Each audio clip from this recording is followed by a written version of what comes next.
Hello, friends, and welcome to episode 50.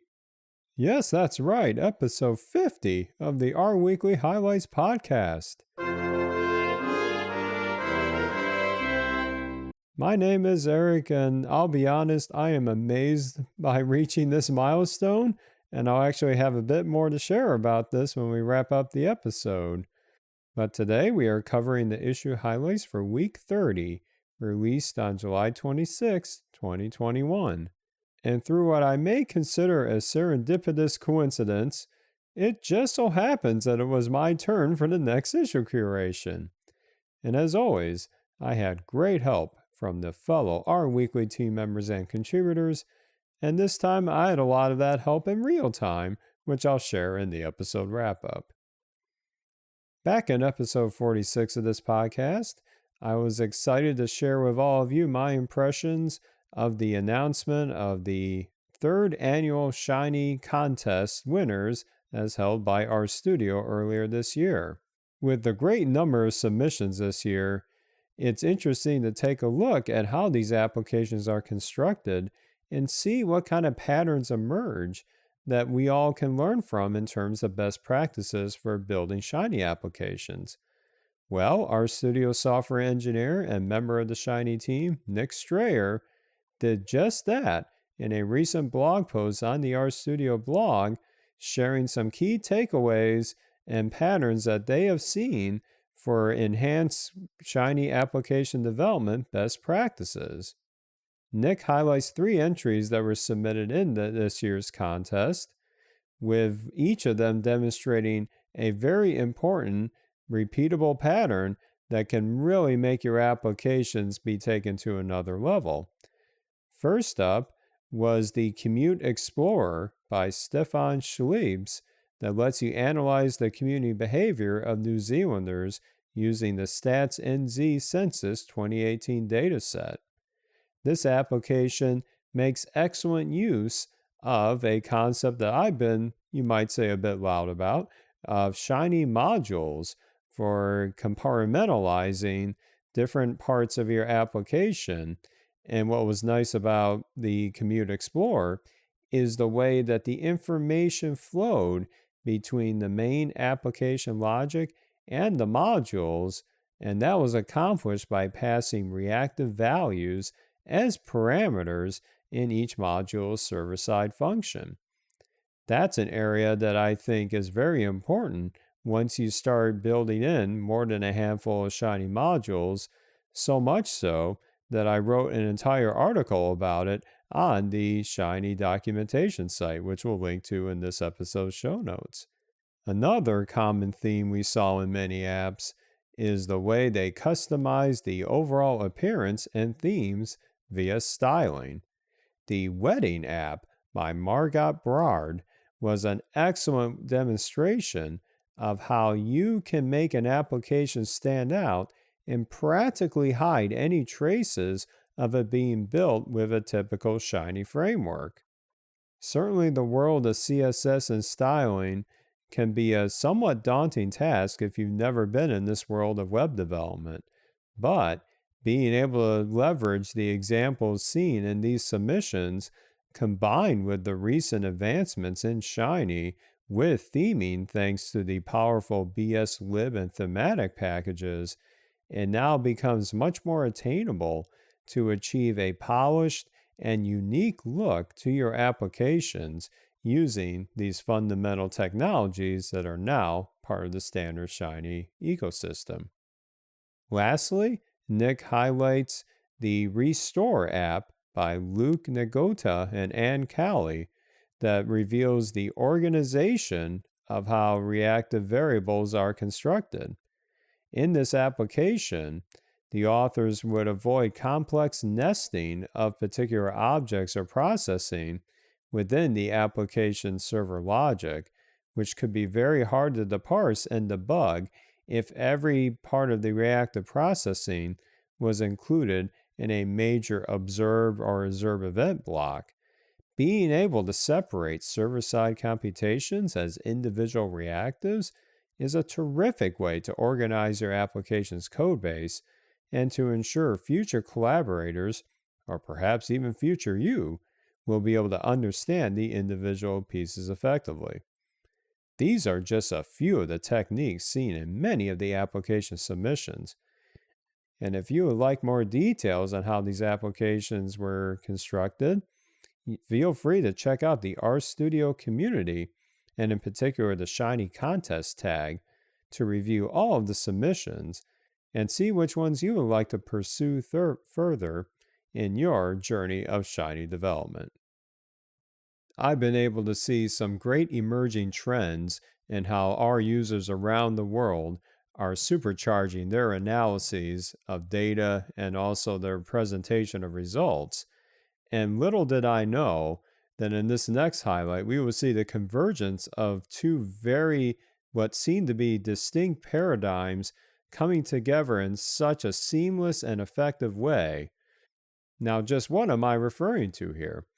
Well, it's been no secret that many of the great resources and explorations of data shared in our weekly issues center around the effective use of R Markdown to provide literate programming and effective narrative to describe the analyses in hand, the techniques, and interpreting the results.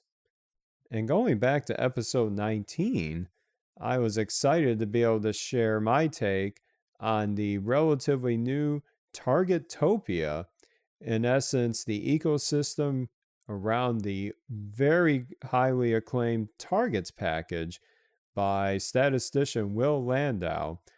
And as I was introducing that highlight way back then, I had made what seemed to be a fairly passing comment on how many in the R community were utilizing tools like R Markdown in interesting ways to present their analyses, but that it was only one particular aspect of a data science workflow. At that time, I had not envisioned that R Markdown could also play a role in how workflow management is constructed. Well, fast forward to earlier this year, and Will has incorporated what may be one of the most exciting developments in the reproducible analysis and workflow pipeline management piece that I can recall, and that is the target markdown format, which is new in one of the recent updates to the targets package, which we are covering now in our second highlight today.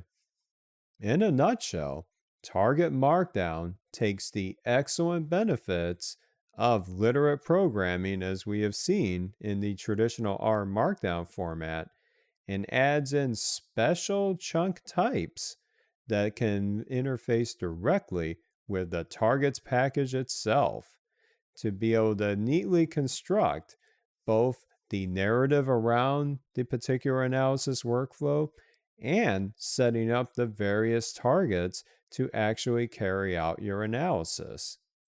Getting down to more details, Target Markdown is utilizing a special knitter language engine in which you specify the code chunks with targets rather than the traditional R within the setup of the chunk.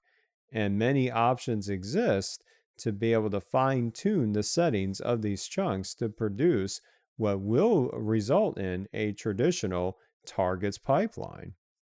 It is extremely easy to get started with this format, where you can either leverage the built-in use targets function or actually select an R Markdown template via the RStudio IDE, just like you would with any traditional R Markdown based package.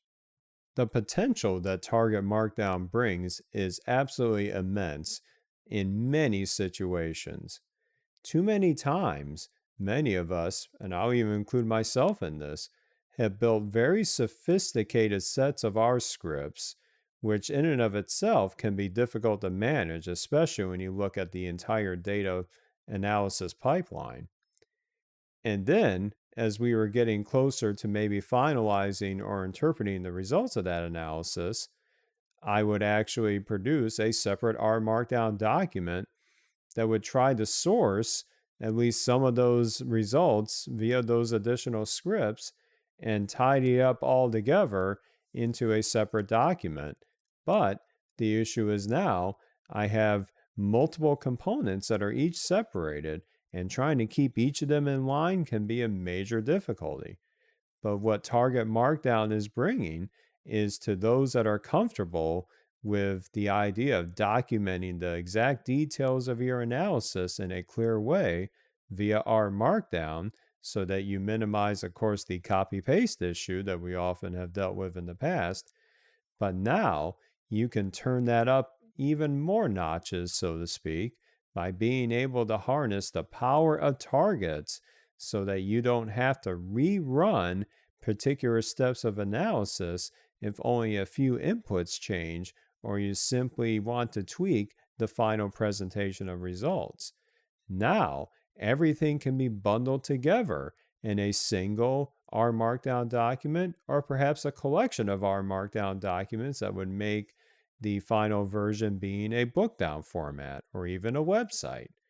The possibilities are really open to your creativity. And if you want to see just what this example might look like in a real situation, Will has constructed a very nice example that's going to be part of an upcoming workshop at the R in Medicine conference, in which he leverages a Bayesian model that's written in the Stan language that uses a custom prior and being able to loop all of this into a single R Markdown document via Target Markdown to use both targets and as well as the extension package Stan targets, part of that aforementioned Targetopia. It is an excellent way to see just how all these features come together that can really take your analysis to another level.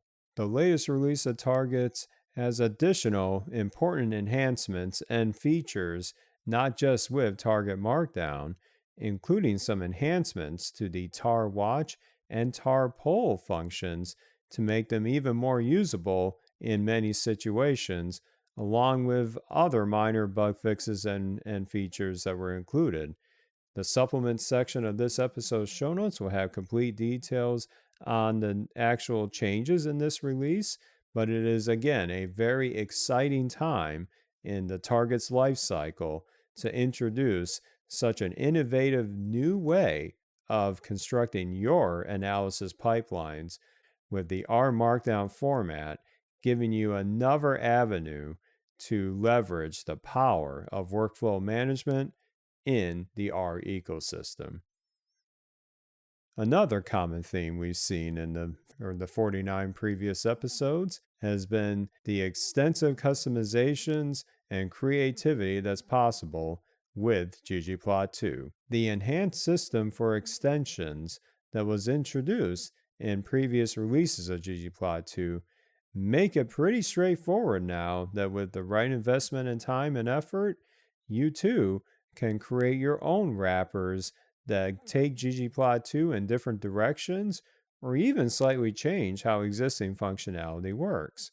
That's exactly what Mike FC, who goes by the still amusing to me, cool but useless handle on GitHub and Twitter, has now written a new package called Facetious that gives an alternative paradigm for creating facets in ggplot2. In essence, the package contains two main functions that give a slightly different spin on how facets are created. First of which is facet wrap strict, which ensures that plots have consistent sizes if the number of rows and number of columns are not necessarily perfectly matched. In other words, maybe you have a facet grid that's 2 rows by 3 columns. In traditional ggplot2, the vertical spacing in these plots would often outweigh the horizontal spacing in a way that kind of looks like somebody stretched them out a bit. But with this function, facet wrap strict, now the plots will have a more, you might say, normal looking size. And again, that might be helpful to you, especially if you have to adhere to different standards for your visualizations. The other main function is facet grid blank, which actually inserts empty placeholders or grobs in the places where a particular combination of, say, two faceting variables simply does not exist. You might have a situation where you have a data set that has two sets of factors, and perhaps there's just one combination of those factors that simply is not part of that original data. Well, with this function in place, instead of just showing a plot that has a blank canvas, so to speak, you can now take advantage of that space to actually put in your own content instead. You could even keep them empty as blank spaces, but you could also fill it with your own custom image, and perhaps, like in his example on the GitHub repo, even have some fun with some statistical memes inside. This is another example of from what the user might feel is a simple package, but it does its job well, and it's coming from a very talented source who seems to be turning out very creative extensions that are practically every time I look. And those are your Art Weekly highlights for today. I teased it earlier in the episode, but for this curation, I decided to have a bit of fun in getting some, you might say, real time feedback on my experience with curating the issue. Way back over a year ago, I had created a simple video tutorial for the Art Weekly YouTube channel on what it's like to do a curation and kind of the steps involved. Well, on top of that being quite a long time ago, and with some recent enhancements our team has made to make the curation process even easier, well, for this curation, I thought it'd be fun to both revisit that, but in an even more interactive way. So, what I had done on this past Friday was actually live stream my curation process on my Twitch channel. And lo and behold, I actually had a few people tune in. And it was really cool to be able to answer questions interactively or on the spot and actually get help from the viewers on fixing a couple minor things I encountered along the way. And if you weren't able to watch that live, I have good news for you. I have a link in the supplements section of this episode's show notes with a direct link to the recording of that stream. And as usual, you're going to find another batch of awesome resources in this week's issue, including episode 68 of the Tidy X screencast, an exciting new package for simulating fantasy football data, a great blog post by David Robinson on what he's learned from participating in the Sliced Machine Learning competition for data science, and much more. And if you would like to help out with our weekly and perhaps even become a member of our very fun curation team, you can find complete details on how to join our group at the top of each issue released on ourweekly.org. We always welcome your feedback. There is a handy feedback tab on the main site if you like to provide that. And definitely check out the live section of the Art Weekly homepage, where you'll see each new resource come in practically real time. Well, have a fantastic week, and we will be back with another batch of our weekly highlights next week.